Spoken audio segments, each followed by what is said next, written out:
नमस्ते दोस्तों, आज हम पढ़ेंगे पक्षांतरण के नियम।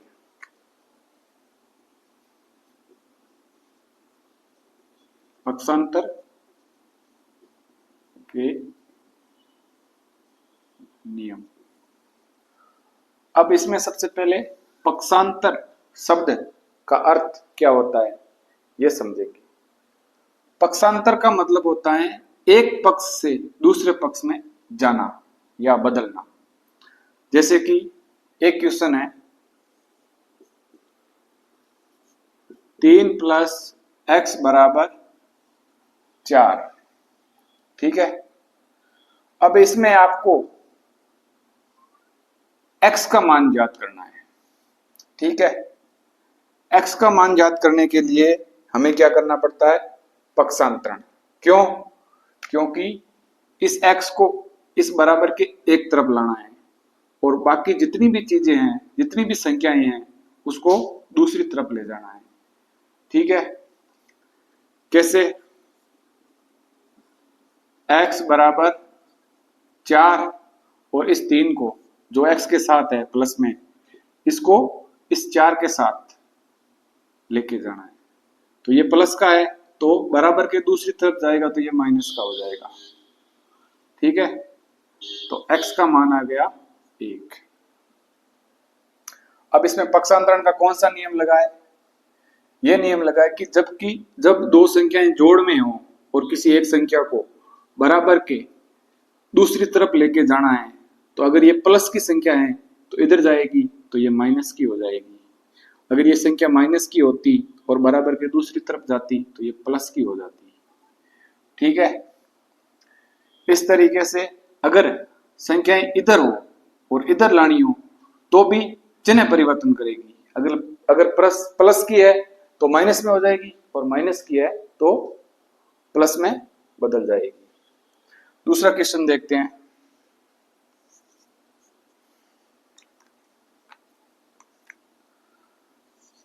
पांच + 2x = x + 4।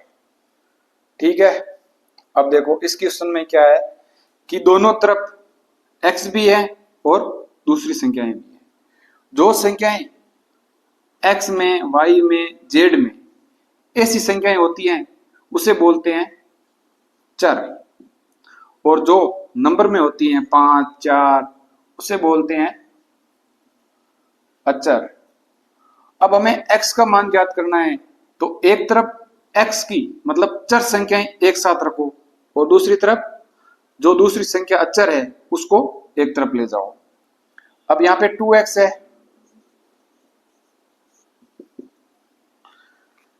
अब बराबर के इस तरफ सिर्फ x की एक संख्या है 2x, उसको इस तरफ रख दो और इधर वाला x इधर ले आओ।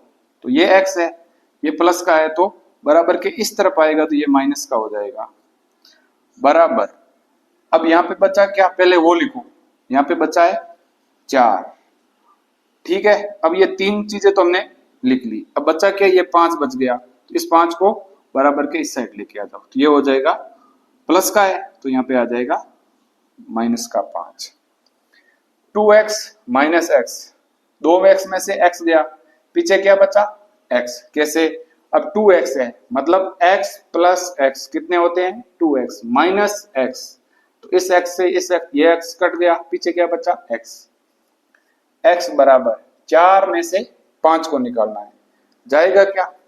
जाएगा, लेकिन उत्तर आएगा माइनस का 1। क्यों?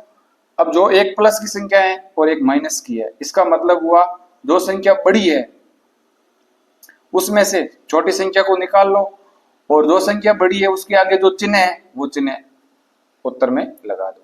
तो x = -1 हो गया। ठीक है, अब पक्षांतरण का नियम यह है कि बराबर के दोनों तरफ संख्याएं होती हैं। अगर संख्या को बराबर के इस साइड से इस साइड लेके जानी है और ये संख्या अगर प्लस की है तो इस साइड आएगी तो माइनस की हो जाएगी, और इस साइड से इस साइड लानी है तो ये प्लस की है तो माइनस हो जाएगी।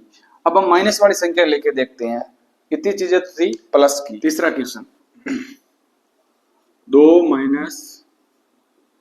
- 2x बराबर x माइनस 4। ठीक है, इसमें आपको x का मान ज्ञात करना है। एक और संख्या लिख देते हैं 5। ठीक है, तो इसमें आपको x का मान ज्ञात करना है। तो एक तरफ x की संख्या रखो, एक तरफ दूसरी जितनी भी संख्या है वो रखो। अगर x की संख्या आप यहाँ पे रख रहे हो बराबर के इस साइड, तो इस साइड की पहले जितनी x की संख्या है वो यहाँ पे नीचे लिख दो। तो इस साइड में x की संख्या क्या है, एक तो है माइनस का 2x। ठीक है, अब इस साइड से जितनी भी x की संख्या है वो इधर ले आओ। ये क्या है, प्लस का x, तो यहां आ जाएगा तो क्या हो जाएगा, माइनस का x बराबर। अब इस साइड पीछे कौन कौन सी संख्या बची है, एक तो बची है माइनस का 4, एक प्लस का 5। अब इस साइड कौन सी संख्या लिखनी बची है, ये 2 प्लस का, इधर जाएगा तो माइनस का 2 हो जाएगा। ठीक है, अब इसका कैलकुलेशन, ये माइनस का 3 है, माइनस का 2 है और माइनस का x है। ये माइनस का 2x और ये माइनस का x। माइनस का x का मतलब, खाली x का मतलब होता है 1x और ये हो गया 2x। तो माइनस का 2 माइनस का 1 कितना होता है, ये आपस में जुड़ जाएंगे 3 और चिन्ह माइनस का ही रहेगा। माइनस माइनस आपस में जुड़ जाएंगे और चिन्ह माइनस का ही रहेगा। ठीक है, तो ये माइनस के हो गए 3x बराबर। अब इसमें माइनस माइनस आपस में जुड़ जाएंगे, माइनस के 6 प्लस 5। ठीक है, अब हमें इसमें देखो ये माइनस का 6 है और ये प्लस का 5 है, ज्यादा किसका है, माइनस का। कितना ज्यादा है, 1 बराबर माइनस का 3x। अब ये चीजें गुणा के अंदर है और यहाँ पे कोई संख्या है नहीं, ये की संख्या है, तो ये किस तरीके से लिखी जाती है, इसको -3 गुणा x बराबर -1। अब हमें सिर्फ x का मान ज्ञात करना है। अगर संख्या गुणा के अंदर है तो अगली वाली संख्या के भाग में चली जाएगी। तो x बराबर -1 बट्टे -3। जब ये संख्या भाग में जाएगी तब ये चिन्ह अपना परिवर्तन नहीं करेगी। जो चिन्ह माइनस का है तो माइनस का साथ में लेकर ही जाएगी। सिर्फ चिन्ह परिवर्तन जोड़ और बाकी में होता है। जब गुणा और भाग में होती है संख्या तो वैसी की वैसी चली जाती है। ठीक है, अब ये माइनस का चिन्ह ऊपर है और नीचे भी माइनस का चिन्ह है, तो माइनस का चिन्ह आपस में कट गया। तो x बराबर क्या आ गया, 1/3। ठीक है, ये हो गया x का मान। पहले हमने बिना भिन्न की संख्या की थी, अब सारी संख्या क्या है, भिन्नों के अंदर है। अब इसको कैसे जोड़ और बाकी करेंगे और पक्षांतरण कैसे करेंगे, सेम चीजें करनी है, कोई बदलाव नहीं है। अब x की संख्या कौन सी है, ये है, इसको रखो एक तरफ, बाकी सारी चीजें एक तरफ। तो x/2 यहाँ पे रख दो बराबर, यहाँ पे क्या है 1/4। अब इसको उठा के यहाँ पे लेके आना, ये प्लस का है तो ये किसका हो जाएगा, माइनस का 1/3 बराबर x/2 बराबर। अब ये माइनस है तो इसका एक भिन्नों की बाकी करनी है। भिन्न की बाकी करने के लिए हरों का लसब, हरों का लसब क्या होता है, 4 और 3 का लसब क्या होगा, 12। लसब किस तरीके से निकाला जाता है, लसब होता क्या है, तो लसब का मतलब होता है ऐसी छोटी से छोटी संख्या, ऐसी छोटी से छोटी संख्या जिसमें दी हुई संख्या यानी 2 हर है, दोनों का पूरा पूरा भाग जाना चाहिए, तो वो 4 और 3 का लसब है। जैसे कि 4 और 3 का लसब 12 निकाला। अब 12 छोटी से छोटी संख्या है जो जिसमें 4 का भी पूरा भाग जाता है और 3 का भी पूरा भाग जाता है। इससे कोई छोटी नहीं, इससे कोई छोटी ऐसी संख्या नहीं है जिसमें 4 का पूरा पूरा भाग जाए और 3 का भी जाए, ये 12 ही है। तो ये 12 इसका क्या आ गया, लसब आ गया। 4 का भाग 12 में 3 बार, 4 का भाग 12 में 3 बार, 3 को इस 1 से गुणा करना है। 3 गुणा 1 कितने हो गए, 3 माइनस 4 का भाग 12 में 4, 3 का भाग 12 में 4 बार, 4 गुणा 1 4। ठीक है, अब इसका उत्तर क्या हो गया, माइनस का मतलब 3 माइनस 4, 4 माइनस का ज्यादा है, 3 प्लस का कम है, तो चिन्ह किसका होगा? माइनस का। कितना ज्यादा है? 1 ज्यादा है, बट्टे 12। ये इसका उत्तर हो गया। ठीक है, अब x बटा 2 है बराबर के अंदर माइनस का 1 बटा 12। अब दोनों तरफ भिन्नों की संख्या है, तो हमें क्या करना है? वज्र गुणा करना है। क्या करना है? वज्र गुणा करना है। वज्र गुणा करना है और x को ऊपर रखना है, ऊपर रखना है। अब x को दोनों तरफ रख सकते हो, अगर इस तरफ है तो इस तरफ ही रखो, अगर इस तरफ होता तो उसी तरफ रखते, लेकिन रखते कहाँ? ऊपर की साइड। अगर इसमें नीचे की साइड अगर x हो तो इसको इस साइड ले ऊपर ले आओ, अगर यहाँ पे x हो तो इसको यहाँ पे ऊपर ले आओ। रखना ऊपर है, लेकिन रखना दोनों साइड रख सकते हो। अब हमारे पास x इधर ही पड़ा है, ऊपर में ही है, तो ऊपर में है तो इसको x को x की जगह रखो, बराबर इसका होगा क्या? वज्र गुणा। वज्र गुणा का मतलब होता है क्रॉस में गुणा। क्रॉस में गुणा मतलब x को तो गुणा करना नहीं है, 12 को अपनी जगह पड़े रहने दो, क्योंकि इस साइड ले जानी सारी संख्या, एक तरफ x रखना है, दूसरी तरफ सारी संख्या लेके जानी। इस 2 को इस 1 के साथ गुणा कर दो, तो -1 गुणा 2 कितने हो गए? -2 बट्टे ये 12 तो पड़ा ही था, तो x बराबर -2 बटे 12। तो x बराबर कितना आ जाएगा? 2 से कट गया 1 और ये हो गया 6, -1 बट्टा 6, ये x का हो गया मान। 2 कितने हो गए? -2 बट्टे ये 12 तो पड़ा ही था, तो x बराबर -2 बटे 12। तो x बराबर कितना आ जाएगा? 2 से कट गया 1 और ये हो गया 6, -1 बट्टा 6, ये x का हो गया मान। 3x प्लस 5 बट्टे 6 प्लस 5 बट्टे 6 बराबर 6 बट्टे 7 प्लस 2x प्लस 5 बट्टे 5। ये पक्षांतरण का सबसे बेहतरीन क्वेश्चन है। अगर ये क्वेश्चन आपको समझ में आ गया तो पक्षांतरण के काफी नियम काफी अच्छे से समझ में आ जाएगा। तो इसमें सबसे पहले हमें क्या करना है? वही x की संख्या एक तरफ लानी है।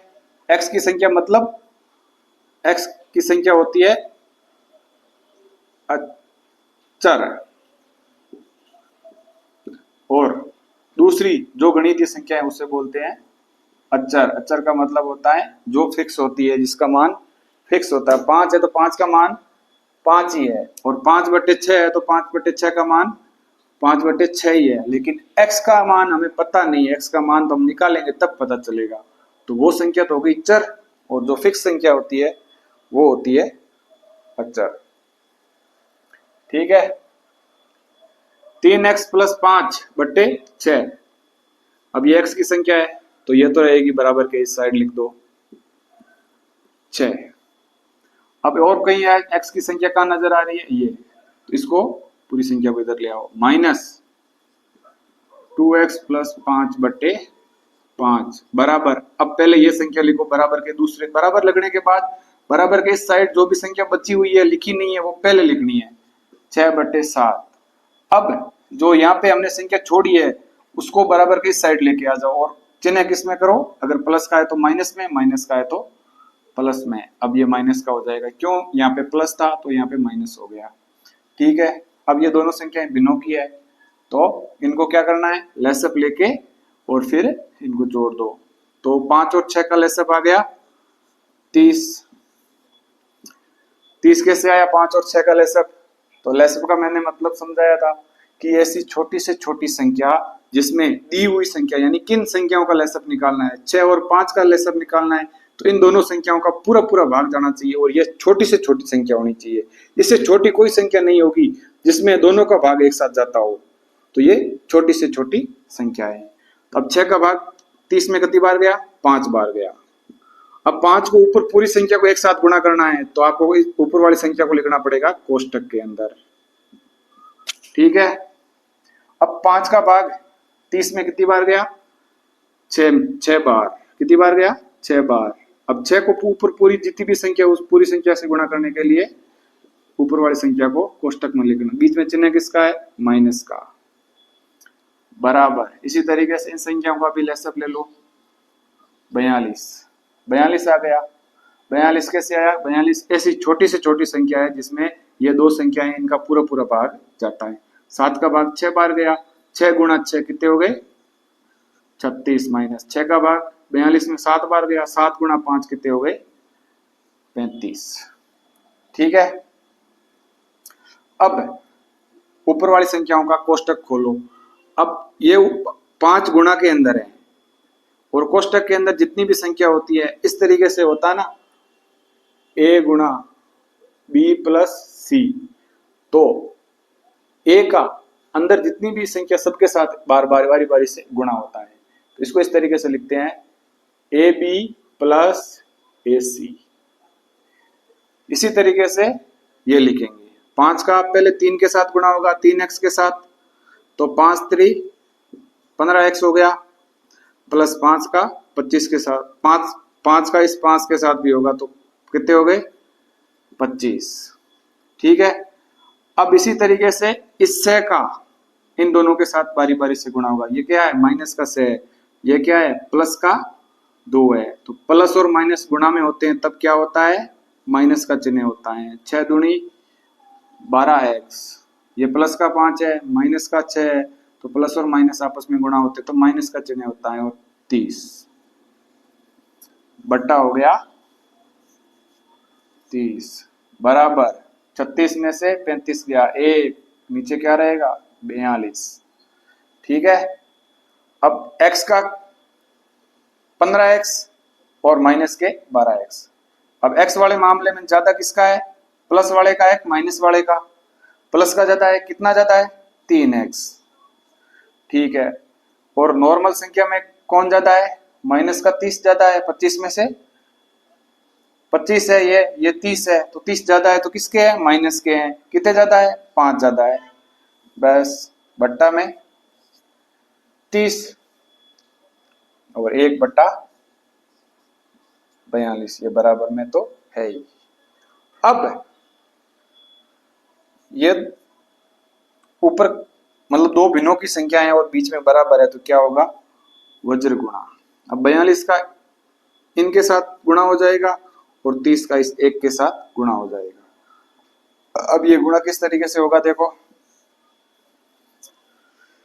पहले x को ऊपर रखना है, तो x यहाँ पे ऊपर ही है, तो 3x माइनस 5 तो हमने लिख दिया, और 42 को गुणा करना है। क्या करना है? 42 को गुणा करना है, तो ये गुणा में 42 लिख दिया, बराबर 1 गुणा 1 ये, और गुणा के अंदर क्या आ जाएगा? 30। ठीक है, अब 42 को 3x से गुणा करो पहले, और 42 को बाद में -5 से गुणा करो। पहले 3x से गुणा कर लिया तो 42 गुणा 3 कितने हो गए? 40 गुणा 3 कितने होते हैं? 120, और 2 गुणा 3 कितने होते हैं? 6, 126x माइनस 5 का 42 से 5 दूनी 10, असल की 1, 5 चौक 20 और 1 21, 210 बराबर 30 गुणा 1 कितने होते हैं? 30। ठीक है, अब हमें क्या करना है?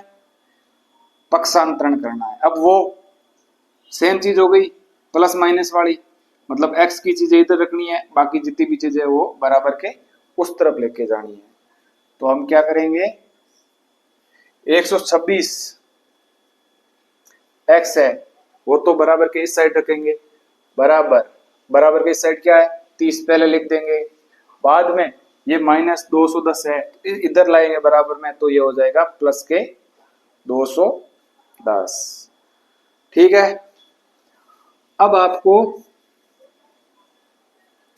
इन दोनों को जोड़ लेना है, तो ये हो गए 240, और यहाँ पे क्या है? 126x बराबर 240। अब ये 126 और x गुणा के अंदर है तो इधर क्या आ जाएगा? भाग में, तो x बराबर 240 बट्टा 126। ठीक है, 240 बट्टा 126। अब इसको हम 6 से काट सकते हैं। किससे काटेंगे? 6 से। तो 6 का भाग इसमें कितनी बार गया? 4 बार हो गए 40। 6 का भाग कितनी बार गया? 6 दूनी 12 और 6 एकम 6। उत्तर आ जाएगा 40/21।